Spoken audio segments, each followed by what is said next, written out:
Okay, greetings to everyone. First of all, before anything else, just give me, thank you very much indeed, thank you. Please just give me a quick greeting on my screen so that I can see, that you can see and hear me. Shana, and okay, Chaim, Hope, welcome, Carolina, Deanne, Elior, Jamie, all my usual friends. Marcella, Jordana, okay, going too fast. Haley, Adele, nice to see you. Andrew, okay, I'm just catching names as they fly past. You'll forgive me if I don't. Ruth, Zilla, Gabriel, Shmaryo, welcome. David, nice to see you. Chicago, haven't heard from you for a long time. Sarah, Mrs. Sarah R, welcome. Honored to have you. Lev, in, yeah, good. Okay, good. Nice to see you from South Africa.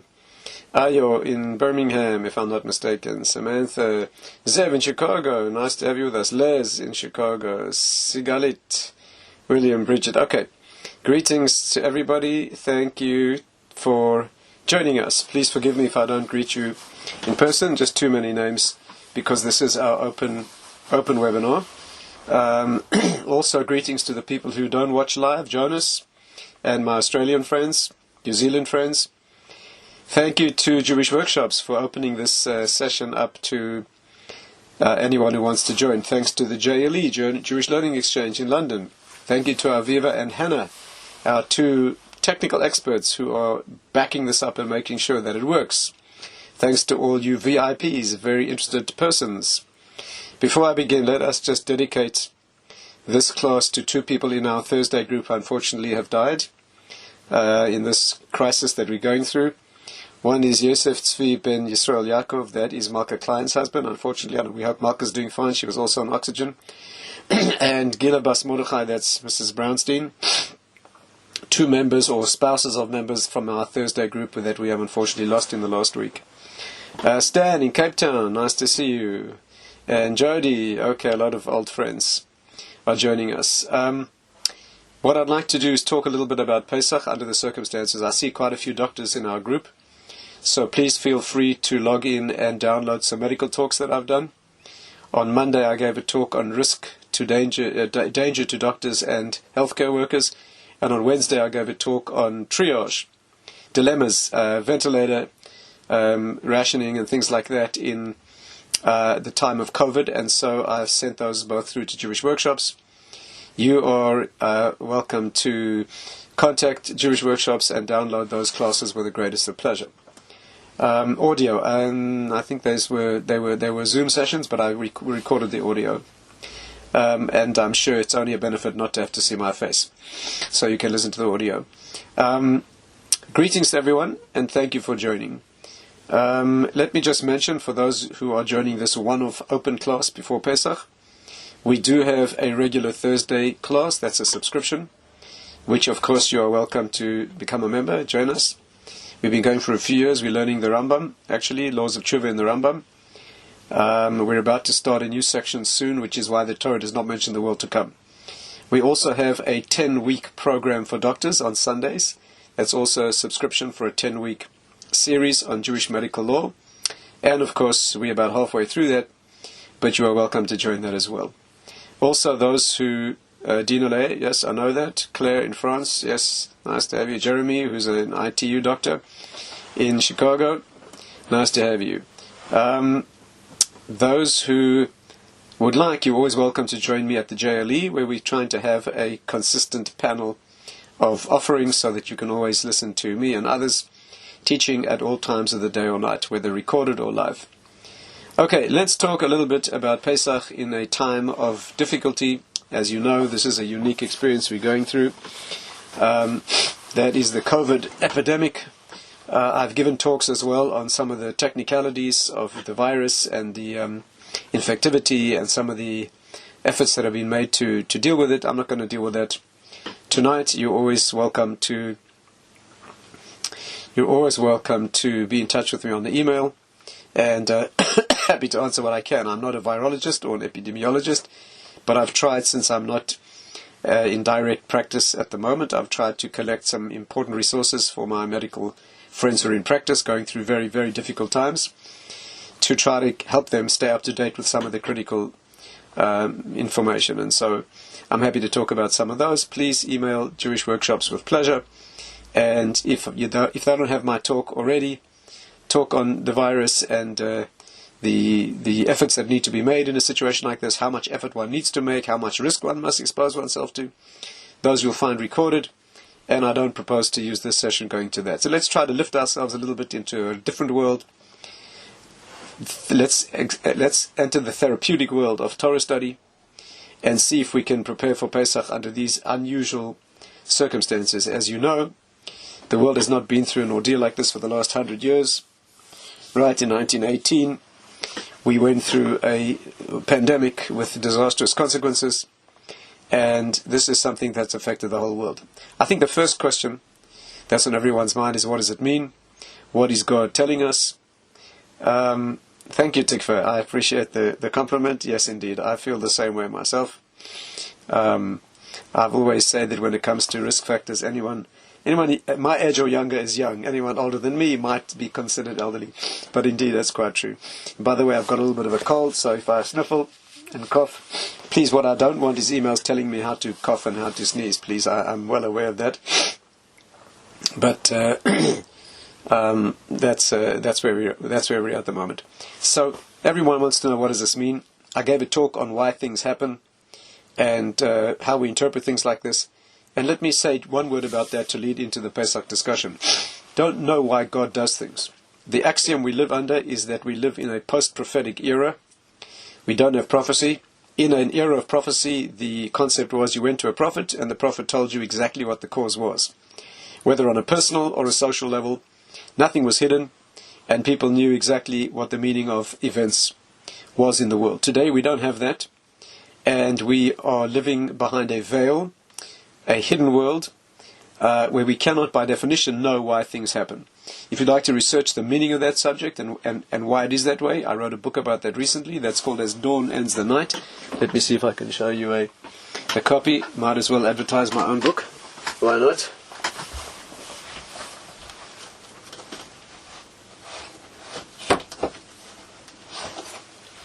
This is the most recent book that I published, and this is called As Dawn Ends the Night, which, by the way, my wife did the cover. I hope you appreciate it. It's a dawn painting.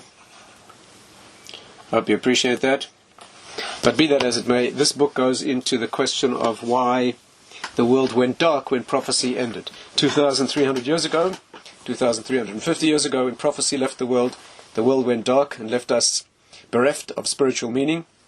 And that book deals with the transition from the revealed to the hidden world. Last 2,500 years, more or less, or 2,200 years, we've been living behind a veil. What are the advantages of that tragedy? What are the tragic aspects of that tragedy? That is a subject which you'll find thoroughly dealt with in this book, and I hope it will give you deep insight into why the world needs to be hidden in this dark phase of history. So the axiom is, we cannot interpret. When things happen, we don't know why things happen. No matter how clear things seem to be tracking a certain pattern, we do not have the ability to interpret what it means. And of course, if we did, we'd be living on a much higher voltage, which of course adds clarity, but of course adds danger as well. So that's the principle, without enlarging on that principle. But when things happen in your personal life, generally speaking, or things happen in our communal life, or the world's life, we don't know what it means. We don't know why, but we do know what. So let's be clear about this. When a thing happens, although we cannot trace the spiritual cause, we know there's a cause, and we know what. In other words, the shape that the thing takes is intended. This is an important principle. Everything that God does is intended. So if this particular plague that we're going through now has a particular quality, namely isolation, sending us into our homes, for example, with a particular degree of concern and fear, all the nuances, the fact that it's a virus, which is a very small organism, all that's intended. Nothing that Hashem does has unintended side effects or sort of collateral damage. All the collaterals are intended. And therefore, we are certainly entitled to read the message of what we are going through. Which sin the world has perpetrated, and there's no shortage, I'm afraid, the non-Jewish world, the world around us, which sin we have perpetrated and exactly what the cause is. Unfortunately, there are a few options, I'm sorry to say. right? Not so difficult to understand. We cannot identify the underlying cause, but we can underline the consequence. And we know we can read what is happening to us. One of the things that's happening, of course, is that we've been driven into isolation. Other things as well. But let's talk about that at least. Brought to our knees by the smallest of organisms. You know, viruses are so small, you can't even see them under a microscope, light microscope. This point was made very beautifully recently by Rav Asher Weiss. He pointed out that when Titus, the Roman general, challenged God to a duel, God said to him, I accept your challenge, but I won't deal with you myself. I'll send the smallest creature in my world, the mosquito. Why mosquitoes? That needs to be discussed. But as a mosquito crawled into his nose and into his brain, tortured him for 7 years and destroyed him. One of the messages is to be humbled by something so small that it seems almost insignificant. There's nothing smaller than a virus when it comes to these matters. You know, there's an academic debate about whether viruses are alive or not. Right? Whether they're indeed alive. They don't have metabolism. They don't live in the normal sense. They are so small, they're almost at a molecular size. You know that bacteria, usually more or less, most bacteria about a micron across. A micron. What's a micron? 1,000th of a millimeter. 1,000th of a millimeter, that's a micron. A red blood cell is about 7 microns across, right? The smallest capillaries in the body, about 10 microns across. So you're talking about a bacterium which is much smaller than that, 1/10 of the size, more or less, something like that, of a red blood cell. Viruses are so small you can't even see them, 100 times or 1,000 times smaller, measured in nanometers. Nanometers, 1,000th of a micron. The biggest viruses are about 500 nanometers across. Anything smaller than that you measure in angstroms, which is molecular units, atomic units. Unbelievably small. So small they don't even have a metabolism, they're not even alive in the conventional sense, just a little fiendish package of RNA or DNA. In this particular case it happens to be RNA, which injects itself into the cell, some by the most devious of means, and then uses the cell's machinery, okay, to multiply. And one of the messages here, of course, is that we brought to our knees by something so teeny weeny. Okay, that is a message. But one of the messages we're experiencing now is isolation. We're driven into our homes. What is the message? What's the message of isolation? Well, there's a Gemara that talks about this. Gemara in Baba Kama. Let me show you. Again, I have a class where you can track this whole Gemara going through all the entire text. But let me at least read you one of the features of this text which I think is necessary for us to identify. I'm reading you Gemara Baba Kama. It's Baba Kama. Samach, Daf Samach, which is page 60. I'd like to tell you what the Gemara says here.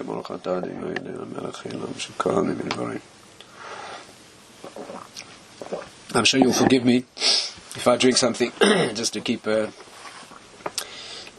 whistle wet.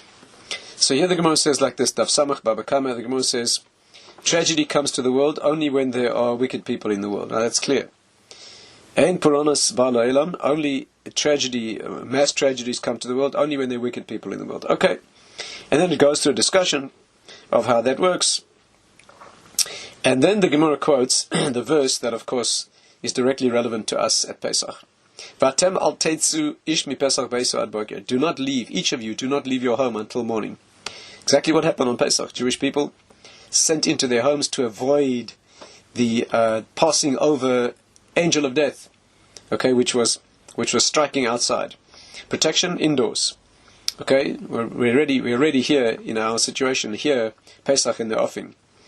And then the Gemara goes on to analyze that and what it means. The Gemara says that when a tragedy of the nature of a plague occurred, Robbers used to go into his house. The Gemara actually says he used to seal the windows.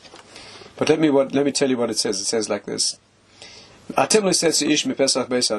of you do not leave your home from the doorway of your home until morning. Tanu Rabbanan, the rabbis taught, Dever Ba'ir, when there's a plague in the city, an epidemic, Kanes Raglecho, draw in your feet, in other words, go into your home. Because it says, do not leave your home until morning. Namely, you need to go into the and it says, Lech Ami, go my people, go into your rooms, and close the door behind you. And then it says, outside the sword is raging, inside there's fear. And then it goes into an analysis of what it means to be isolated when there's an epidemic going on, exactly directly relevant to our, in case you think the Gemara doesn't talk about doesn't talk about current events, talks about it in most exquisite detail. And again, please ask me or Jewish workshops for the class on this Gemara, where I went through the lines of this Gemara and analyzed it in detail. Those of you who'd like to hear it. But let's extract one point here. When the Gemara says, go into your room, chadarecha, go into your rooms, isolate yourself in your room. So Rashi, in a medrash, gives two interpretations of what the room means. What are your rooms? Again, I'm getting a lot of questions on my screen. May I respectfully ask you to hold the questions. I can't possibly answer all the questions as they're coming thick and fast. Let me ask you, please, to hold the questions. If something's not clear, please tell me. And at the end, if there's time, I'll try to relate to individual questions. You know that with our normal group on a Thursday, I'm able to respond to individual questions in real time. This group, we have, I see 667 people just on my one screen here, so very hard to answer individual questions. So forgive me if I have seen your question, just not able to answer all the questions specifically. But Rashi in the Medrash gives two interpretations of what it means to go into your room. So let's talk about that. One is, says Rashi, your room, your unique inner space, is talking about shuls and yeshivas. Bate Medrash, right? Bate Medrash and Bate Knesset. In other words, you're talking here about two inner places that are relevant to the Jewish people. The yeshivas, places of Torah study, and places of prayer. Retreat into those places. That's one option. Of course, that's clearly not the option that we're able to do at this point, right? That's one option under certain circumstances. But Rashi gives another interpretation, meaning that when that interpretation is not relevant, the second one is relevant. And what is that? Retreat into the inner space of your heart. Inner space of your heart. Very, very interesting. In other words, there are times when you need to be isolated. Times when you need to be isolated. And we understand here that the isolation we're talking about is not simply an escape, it's a correction. Right? That not simply getting advice here, which is there's a general rule in the spiritual world that the problem must be made into the solution. Okay? The problem must be made into the solution. That's a general axiom in the spiritual world, that we are not simply trying to solve problems, we try to grasp the problem and use the problem to be the solution. That's a very important principle in the spiritual world.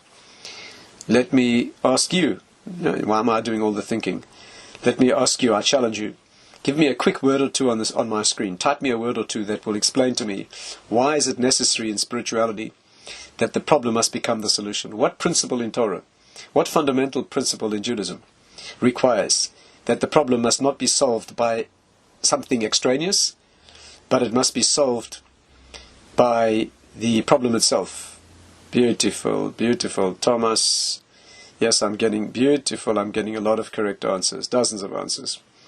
Yes, the reason is Achdus Hashem, the oneness of God. The oneness of God, the Hashem Elokeinu Hashem Echad, means that all must come down to one source. And therefore, if you have a problem which is solved from some peripheral tool, then you're not manifesting a oneness. Okay?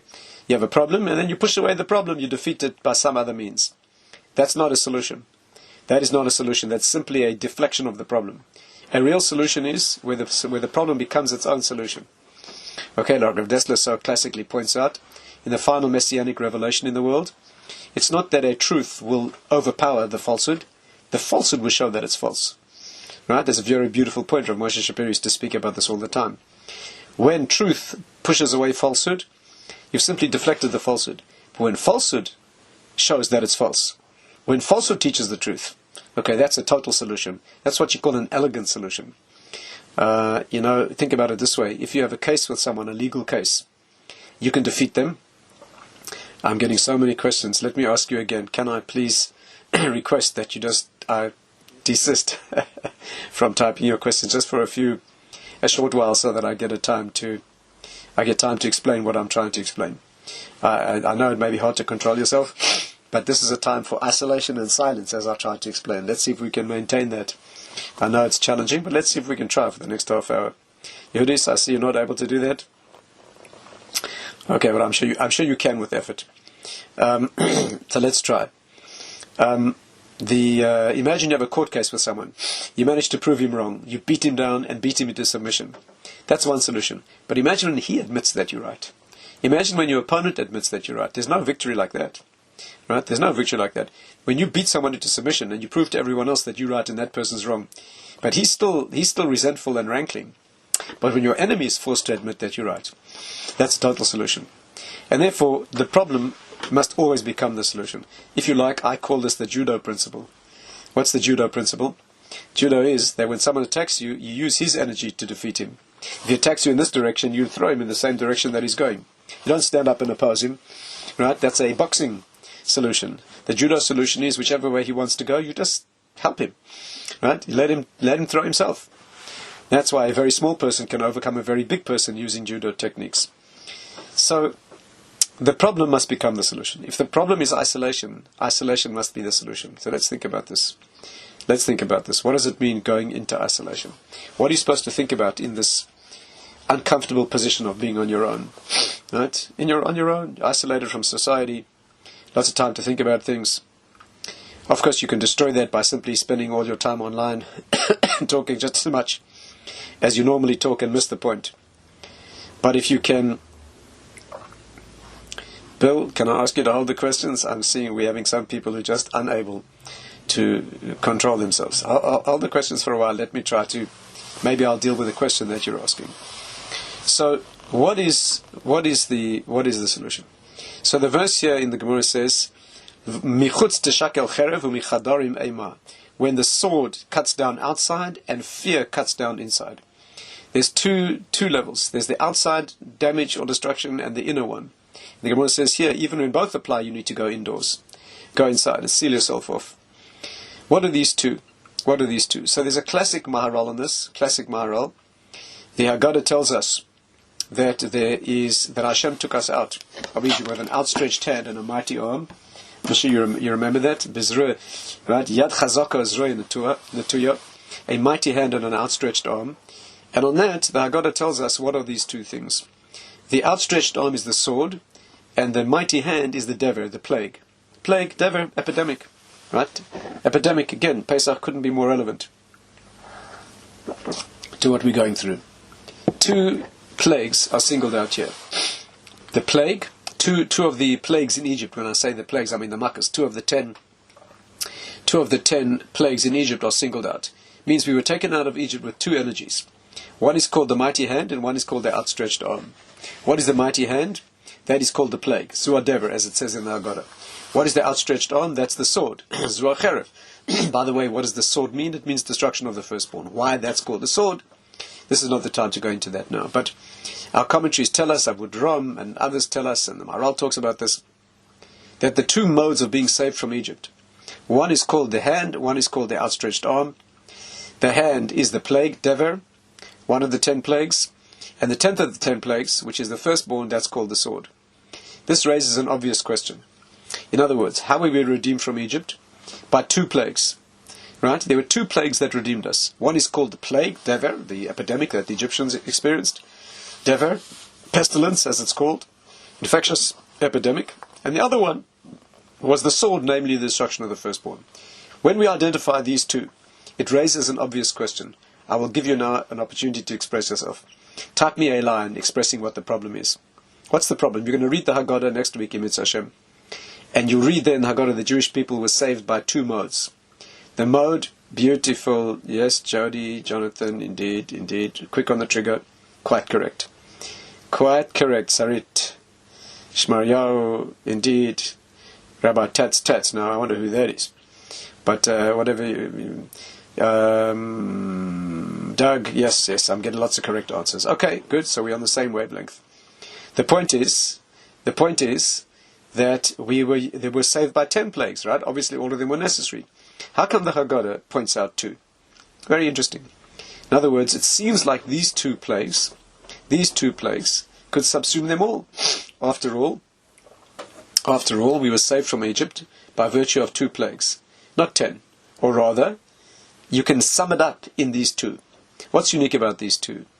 So here comes a classic Maharal, as usual, based on a very deep Kabbalistic idea. And as usual, the Maharal doesn't explain the Kabbalah, but as always, he applies it. And let me tell you what he says. There are two ways of destroying something, right, in the spiritual world. Two ways of destroying something. One is called plague, and one is called sword. And here's the difference between them. The sword is an external positive destruction.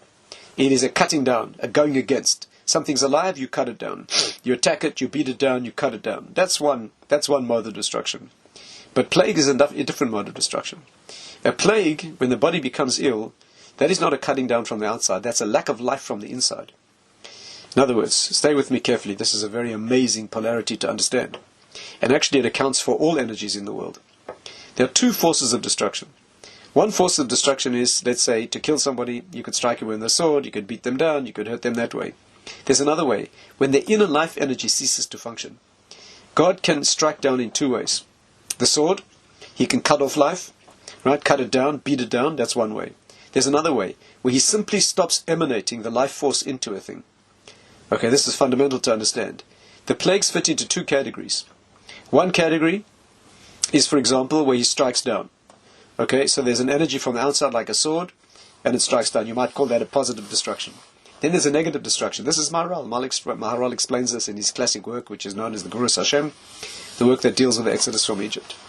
The negative destruction is when the divine emanation, the spiritual flow of energy, which manifests in all things and keeps them in existence, when that is taken away. In the plagues, for example, a classic example would be the plague of darkness. The plague of darkness, one aspect of the plague of darkness,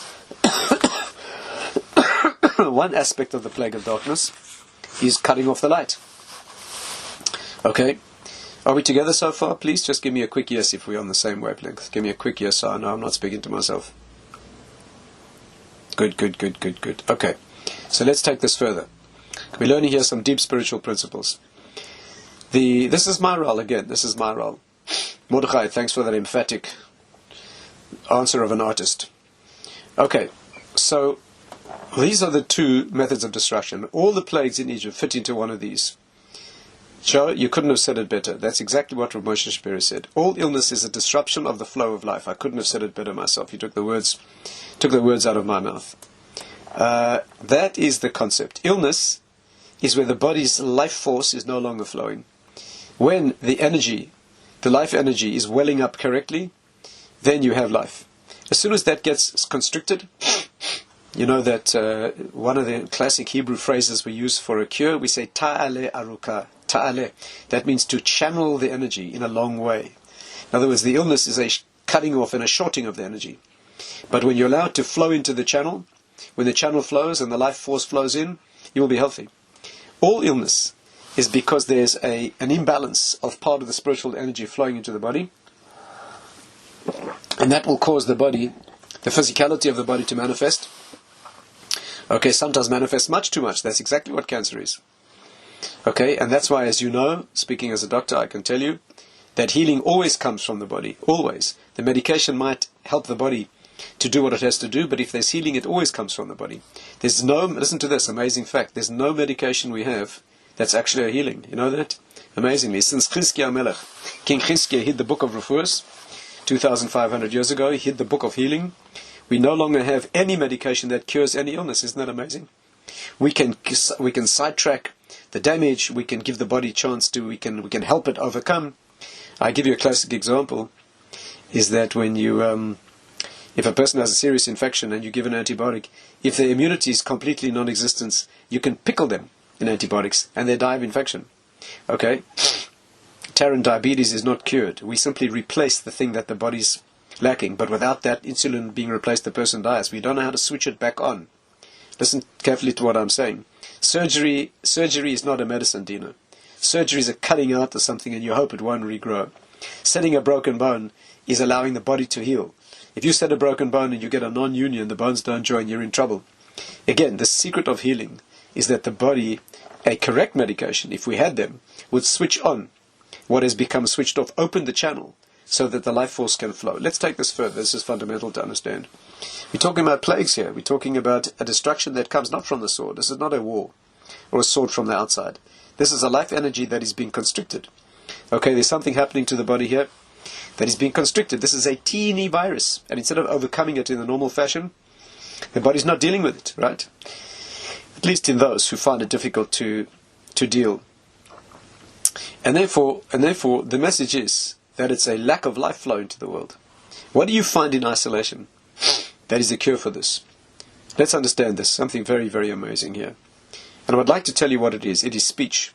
Speech. Talking. Let me say that, but again, this is deep. This needs effort. These are not things that one grasps in a moment without reflection. These are things that need to be chewed over and thought about time and again. But let me explain. Unfortunately, we live in a world of such superficiality. People think they don't grasp it in a moment, it's worthless. Let's think deeply here. The concept of speech is opening the channel correctly from the inside to the outside. That's what speech is. Stay with me here. This is an amazing thing to understand. If you understand this deeply, you'll never be the same again. I guarantee your Pesach will be utterly different. Your Haggadah will be completely different, and you'll never be the same again. See, people are typing questions without listening to what I'm saying. Let me please ask you. Listen to what I'm saying. Think about it. Chew it over before you shoot from the hip and ask me questions. So stay with me. Stay with me. I'll try to explain. Speech is the faculty of opening the channel. If you are in an Egypt situation is a blocking of speech. When speech is blocked, the life energy does not flow. Let's understand this. Let's begin with the Zohar. The Zohar says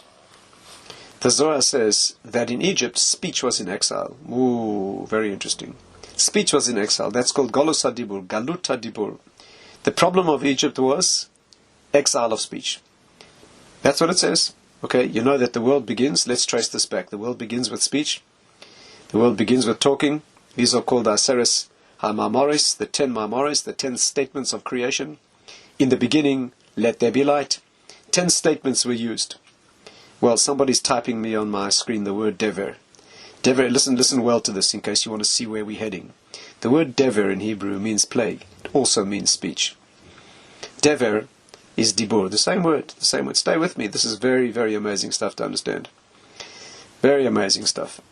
The world was created with speech. There were 10 statements of creation that built the world. Statements. Hashem created the world by speaking it into existence. Dibur. Dibur means an externalization of a thought. That's what dibur is, something in the mind. You connect it with the material world, you externalize it. Hashem has a thought of creation. It becomes externalized in a word. That word creates something in the world, a dimension, 10 dimensions of creation. Creation takes place by speech. Obviously, the human being is a speaking being. As you know, the human being was created. He's called Medaber. The human being, the life force in the human being is called a speaking being. Bill, would you like to accept the challenge? See if you can hold the questions for another 10 minutes. I issue you a challenge. See if you can manage that. That way you'll give yourself a chance to think about these very deep things. Right? I'll try to show you that the secret of speech is really silence. But stay with me. The Zohar says so the world was created with speech. Okay, and notice that when the world comes to its perfection, when the Jewish people rise to the level of Adam before the sin, they hear speech again. Those are the 10 commandments that they hear at Sinai. Egypt has its process, which leads to the revelation at Sinai. The 10 commandments, okay, and this is what the Kabbalah teaches. The 10 statements of creation become the 10 commandments at Sinai. I'll say that again. The 10 statements of creation, the Asara Mamoris. Ma'amar, by the way, is something that comes from the inside. Dibur is something that comes from the outside. Okay, Ma'amar, 10 statements that begin in Hashem's mind are internal expressions. Finally, they result in Hashem speaking openly to the Jewish people. Those are called Dibris. There's a transition. Stay with me here. This is something the Sfas Emes brings from his grandfather. Of exquisite beauty, like everything the Sfas Emes says. Just a sentence. But when you have a little bit of a clue of what's going on behind the sentence, it's a whole world. He says this. The world began with 10 statements. Right? Asara Ma'amoris. 10 statements. And it culminated when it reached its perfection with the 10 commandments. What is the transition zone between those? What transitions the 10 inner statements of creation that originate the world and the 10 explicit Dibros, the 10 explicit, external, beautiful. Joe, you pull the trigger. It's the 10 plagues in Egypt. The Esem Makos. You've got 3 sets of 10. You've got the 10 statements of creation, speech, the origin of speech, creating a world. Then you have the 10 plagues in Egypt, transmuting those, okay, taking them through a transition. From there to the 10 explicit statements that Hashem makes, the 10 commandments. How does that transmission or transition occur? Those 10 plagues take the natural and convert them into the supernatural. That's what plagues are. Why were the plagues miraculous, by the way? Think about this for a moment. Why? Bill didn't manage, huh? Did not manage. I always say, Jacobo, you also did not manage. I always say the first tool you need in Torah learning, New ears. There's one thing we need to learn. New ears. David HaMelech says, Osnaim karisa li Hashem. Hashem, you tore open new ears for me. Torah is not supposed to give you new information. It's supposed to give you new ears. If you keep hearing Torah in the same old concepts you had before, you'll go no place. You'll get worse. You'll just reinforce your immaturity. What Torah has to do, it has to open new ears. You have to hear in a new way. Very, very difficult. Very difficult. So let's hear it again. There are 10 statements of creation. Those are inner aspects. They come out into a natural world. We're heading in a process that's called the leaving of Egypt, where speech will be freed, and we'll end up being able to hear speech from the source itself. Become prophets and hear God speak. What's the transition? It's 10 elements that take the natural and convert them into the supernatural. Why were there 10 miraculous plagues in Egypt? You could destroy Egypt in natural ways. Right? You can have a cholera epidemic. You can have an Egyptian stock market collapse. A lot of things you can do. It doesn't have to be miraculous. You don't have to have water turn into blood. The concept is that these are the means. You leave Egypt, you're learning to take the natural and transmute it into the supernatural. The process begins with the world of nature that is created with 10 statements, transitions through a means of 10 plagues, converting those, transmuting those into the miraculous, and you end up at Sinai where you hear the word itself. That's the process. And therefore, says the Zohar, leaving Egypt is the freedom of speech. Okay, by the way, for those who have a sensitive ear, stay with me. The word dever, which means a plague, is davar dibur. Where does this transition take place? Where does this journey take place? This journey from the natural to the supernatural to the fully transcended. Not just supernatural. The Egyptians also saw the plagues. The Jewish people get to a level beyond that. Not only for plagues. Yeah, the point of leaving Egypt was to go through a miraculous transition to get to something that is beyond miraculous. Speaking to God is more than a miracle. That's making direct contact with the source. That's not for Egyptians. Egyptians can experience the miracles in Egypt. No problem with that. They saw them. But miracles are indirect. Miracle gives you an indirect proof. You infer that God must be because things happen miraculously. But that's not called kiss us with the kisses of his mouth. What happened at Sinai was an intimate meeting. We didn't go to Sinai for a better proof. We went to Sinai to get married. That's the Jewish people's uniqueness. And that transition is called the plagues in Egypt, which are converting the natural into the supernatural. Where does that transition take place? We leave Egypt and we walk through a zone. What is that zone called? No, you tell me. Where did it happen? It happened in a midbar. What is the root of the word midbar? No, come on, tell me please. Anyone who knows any Hebrew. What is the root of the word midbar? Medaber, of course. Oh, you see the connection. So the Jewish people are starting in Egypt. Eli Natan, totally good, you're on the ball. That's what I expect from our French students.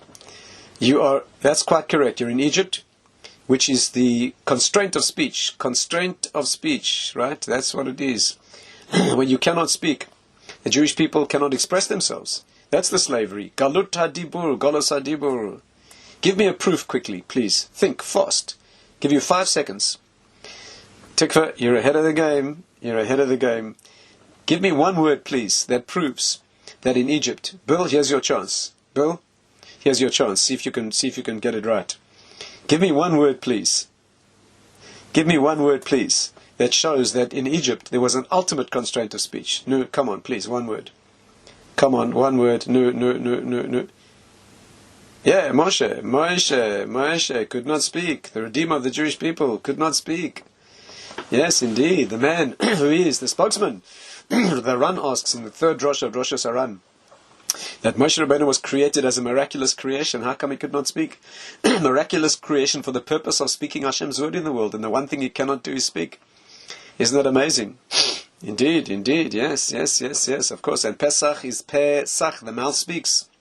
And the month of Nisan, you know that every month, the Sefer Yetzirah says that every month of the year is representing a faculty of the body, right? Every month of the year. The last month, for example, we just went through, Adar, is laughter. What is laughing? Hippuch. What makes you laugh? You see a thing going one direction and you suddenly realize it's exactly the opposite, right?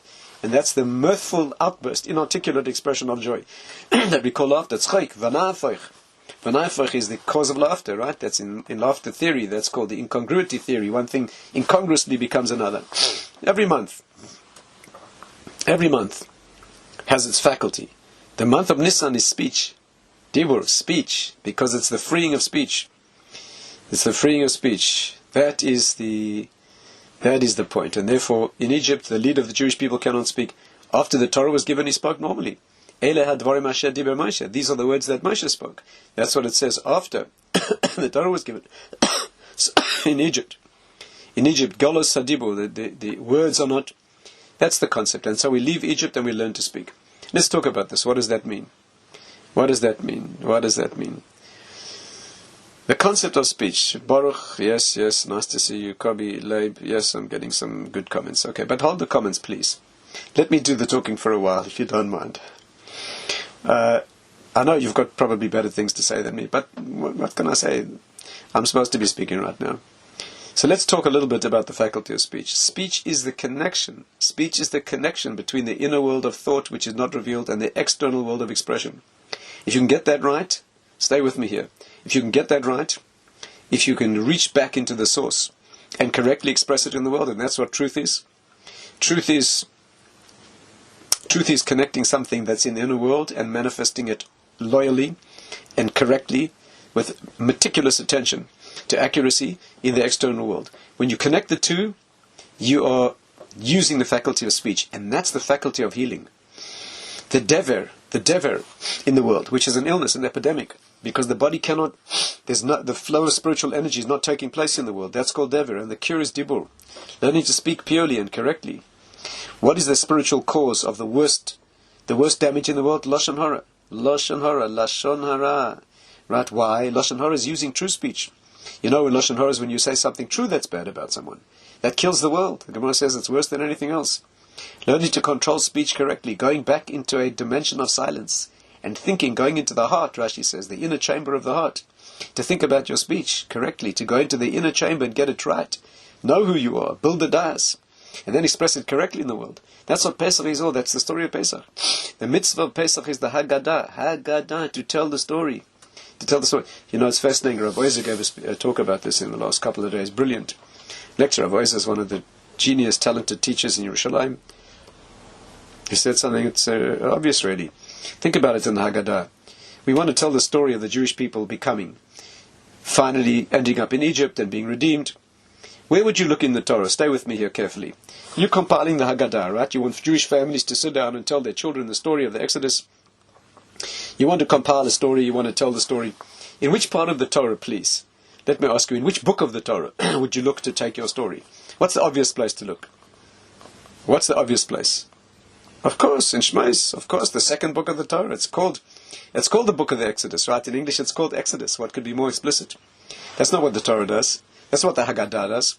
When the Haggadah wants you to sit and tell your children the story, which parsha does it use? You tell me. It does not talk about all the story of the Exodus, about the Bikurim, Sima. Quite right.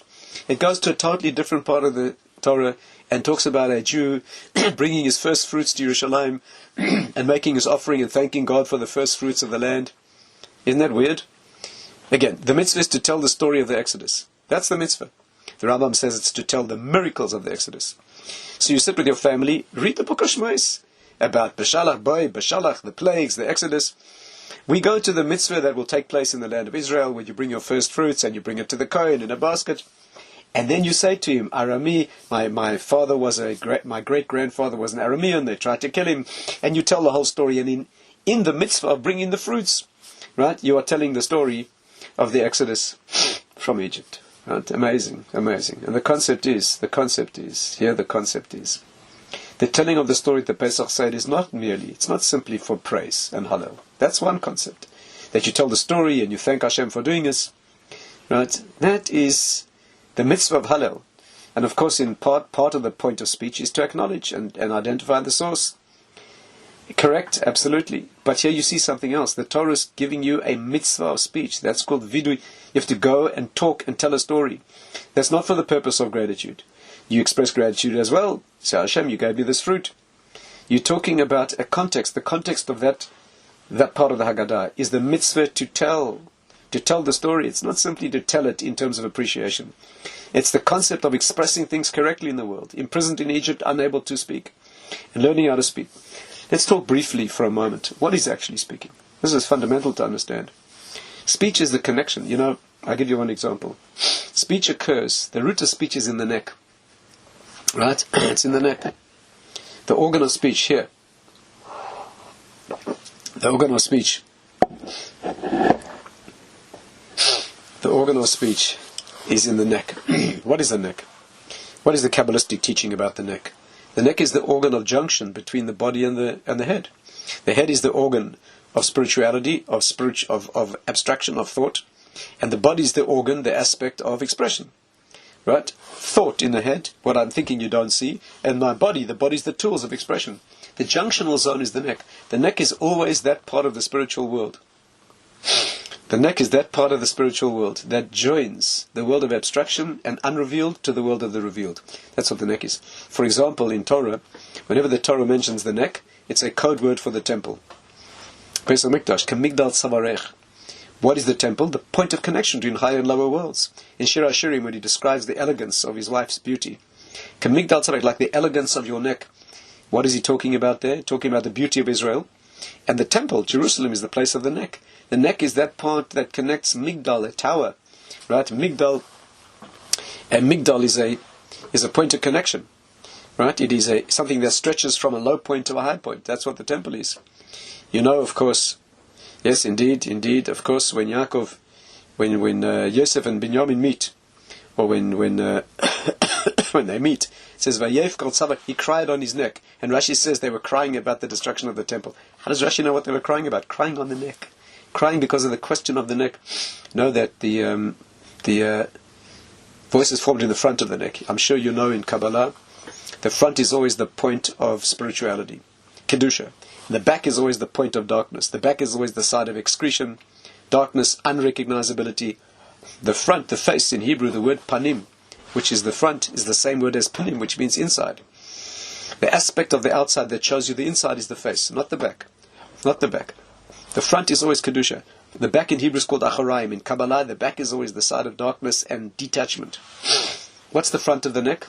In Kabbalah, this part, the front of the neck where the voice is formed, is called Moshe. Sometimes it's called High Priest, Kohen Gadol. Shechina medaberes mitorah grona shel Moshe. The Shechina speaks from the throat of Moshe. The front of the neck, where speech is formed, is called Moshe. He's the agency of the divine word in the world. The back of the neck in Hebrew, the opposite energy in the world, is called Ha'oref. Ha'oref in Hebrew, the back. In Kabbalah, when you want to see the dark side of a thing, you spell it backwards. When you spell Ha'oref backwards, it spells Paroi, Pharaoh. The front of the neck, Moshe, he brings Hashem's word into the world. And Paroi, the back of the neck, blocks it. Me Hashem, who's he? Blocking it. That is what it is. It's the story of speech. The neck is the point of connection. Where does speech manifest from? The mouth. Comes out of the mouth. And what is the mouth? An organ of connection. The mouth has three functions, and as I'm sure you know, the Kabbalists teach that if two functions are vested in the same part of the body, they have a commonality. The mouth has three functions, as you know. The mouth is doing three things. It's eating, speaking, and kissing. Those are three universal human functions. They're all connections. Speaking connects me and you. Connects the abstraction within me to an expression in the world. Right? Connection, deep connection between people. The most articulate and refined method of connection. Eating is connection. When you eat, you're taking in an energy that keeps the soul connected to the body. That's the secret of eating. And kissing, why do you kiss? What is this human function of kissing? When you want to show intimate connection with somebody, you put your mouth on them. And how bizarre is that? Don't do it now, by the way. Wait till COVID's over. But in all cultures from time immemorial, when people want to show their love for each other, they kiss. How bizarre is that? How abnormal? How unhygienic is that? Right? There was a time in the ancient world men used to kiss each other mouth to mouth. That was the norm. How weird is that? You don't think it's weird because you grew up used to it. But the reason is the mouth is the organ of connection. There's very, very deep secret to that. And therefore, what is the temple, by the way? Same three things happen in the temple. Eating, that's where the sacrifices are brought and the world eats. speaking from between the two golden kruvim, Hashem's voice is heard. And the Gemara calls it the place where heaven and earth kiss. Speaking is exactly that. It is the connection. Pure speech is opening up the channel. When you can speak correctly, you open up the channel from the inner world to the outer world. If you do Pesach correctly, it's the cure for illness. Pesach is the cure for the plague. Let me say that again. Pesach, the mouth talks, the Haggadah, learning to speak correctly, learning to speak about Hashem, the spiritual message in the world. Speak out the miraculous events, you bringing into the world the miracle. You know, the Rambam says something amazing. What should you be talking about at the Pesach Cedar? I don't think it gets more amazing than this. Listen to this unbelievable statement of the Rambam. Look in the 8th chapter of Hilchos Chametz U'Matzah, where the Rambam talks about the mitzvah of the Cedar. The Rambam says, mitzvah l'saper, listen to this is amazing. The Rambam quotes the verse in the Torah, you shall tell your children on this night, right, you shall talk about it and tell your children the day that you went out of Egypt. The whole story, that's what the Torah commands. So this is beyond unbelievable. The Torah commands us to tell the story of the Exodus. That's what it says quite explicitly. Tell your children, tell your family, the day you left Egypt. What are you supposed to tell them about the Exodus? Listen to the Rambam's language. Mitzvahs esem in Torah, says the Rambam. It's a commandment of the Torah, says the Rambam. L'saper, to tell, b'nisim v'niflaos, the miracles and wonders, shi'ru lavoisenu, that happened to our forefathers at this time in Egypt. Not a word about the Exodus. Again, this is completely unbelievable. The Rambam takes the words in the Torah. The words in the Torah are tell about the Exodus from Egypt. And the Rambam says this means talk about the miracles. Doesn't mention the Exodus at all. You hear what's going on? The Rambam's interpretation of those words, that means when the Torah says talk about the Exodus, says the Rambam, it means talk about the miracles. What about the Exodus? Not a word. Where does he say it? 4 paragraphs later, says the Rambam. When do you talk about the Exodus, says the Rambam? You talk to your children according to the maturity of the child. When you have a child who is very young, says the Rambam, immature, undeveloped mind, extremely young child, you say, my child, we were slaves in Egypt, like a servant or a maidservant, and God took us out and it freed us. That's when you talk about the Exodus from Egypt. Only to a very immature child who has no power of metaphor, no power of abstraction, no deeper concept. You tell him we were freed from one place to another. But that's not the message. The message, we were freed from the natural to the supernatural. That's the nature of the Jewish people. The point of speech is to express a transition from the natural to the supernatural. The Rambam says the way you talk about the Exodus is not talking about the place you left and the place you went to. That's not the point. The Rambam says what you do is you talk about exiting the natural and entering the supernatural. Let's get this clear. The point of the Pesach Seder is not to tell our history. Okay, to talk about we came from one place, we went to another place. That is not relevant. Not relevant.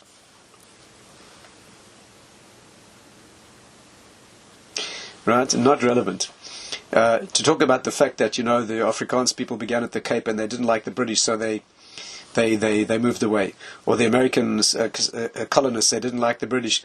I hate to say this again about the British, but they didn't like them, they moved away. That's not the point. Every nation has a geopolitical story. That's not important. That's not our story. What's important to tell the children is not the fact that we were physically enslaved in a place called Egypt and we made our way through a desert to a place called Israel. That's not what's important. What's important is the nature of the spiritual journey. We left the natural and transcended into a supernatural. We took a world that was formed. We took a world that was formed in the natural, the Ma'amarim, right? When Hashem, each Ma'amar, that spiritual expression that brought the world into being in a natural form, we transmuted that. We lived through an Egypt where 10 plagues took all 10 dimensions of the natural world and transitioned them into the supernatural. That's the Exodus. That's the Exodus. You're speaking out a story here of supernatural transition. That's the concept, right? All right, let's just add one dimension if we can. I think this is pretty obvious.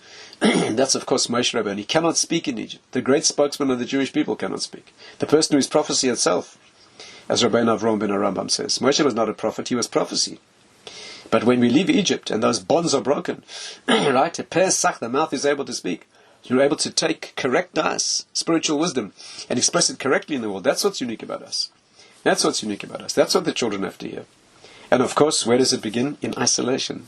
It's only in the silence of being locked up where you can reach deeply into the room of the mind. To speak shoot from the lip, right? Like many people are doing here on my screen, telling me what they think without listening to what I'm saying. Okay.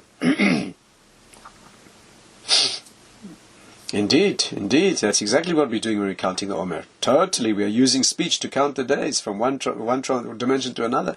Indeed, of course, it's a mitzvah. Indeed, it's counting. We end the Cedar with that, don't we?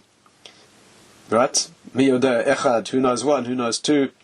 We begin with the counting process. That's exactly what we are doing. But it begins with silence. We retreat into the inner world. Hashem has banished us. Somebody said recently, it's like the parent who sends his child to his room. Go to your room, you misbehaved. Go think about what you did wrong. When you figured it out, come back. Hashem has sent us to our rooms. Right? Kanes raglecha, take your feet into your home. And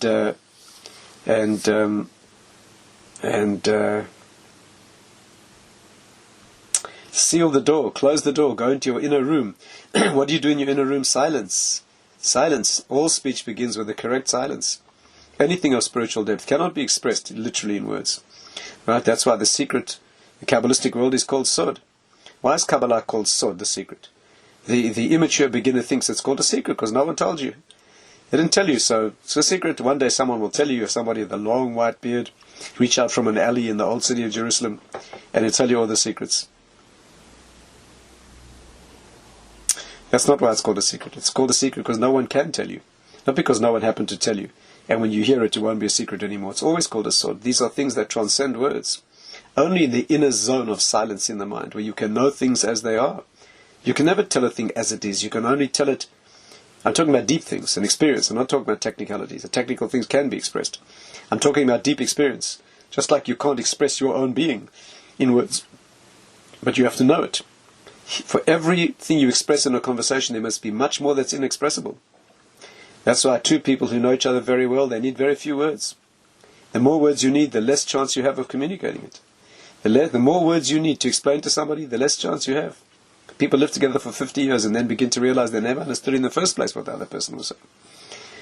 We're talking about retreating into the world of silence. This is called das, where you know it as it is. You're rebooting the system. This isolation that's leading up to Pesach, it's a time for going to your inner room, deep meditation, fixing the emunah issue. This is a time, Pesach is the time where the year begins here, the Jewish people's history begins here. This is the time of birth. It's learning to speak correctly, to express correctly, generate content. It's a time to go deeply into the world of Torah in isolation. Hashem doesn't want us congregating in shuls and batei medrash. That's not what He's telling us. Go back into your room, right? Close the door. Go deeply into your own inner yodas, long before and above words. You want to speak? You have to have what to say. You have to be able to say correctly, and that's called the healing of Dever. Dever beats you indoors, right? And Dever is what the body is experiencing when there's a blockage. The inner meaning cannot come out correctly. The channel has been blocked. And learning to develop the inner wisdom in silence, and then be able to bring it out correctly in the world, the Haggadah. You sit down with the Haggadah and you tell the story. Okay? That is what you're doing. You're going deeply into the inner meaning of the story. The world began with a natural dimension. That's what you say. And then we transitioned. We were part of that transition. The Egyptians were part of that too, by the way. The whole world has to see this. We're not talking about redemption of the Jewish people only. The Egyptians also made contact with the divine. They tried their best to deny it. But eventually they said, Espel Kivze, this is the God finger of God. The miracles did their job. The Torah says 5 times, I'm going to show you miracles in Egypt, in order that you should know and the Egyptians should know. The point was for them to know, not us. Not only us. Right? She'en kamani b'chol haaretz. The world needs to know this. By the way, the cause of a plague in the world is the wicked people in the world. I'm sorry to tell you this.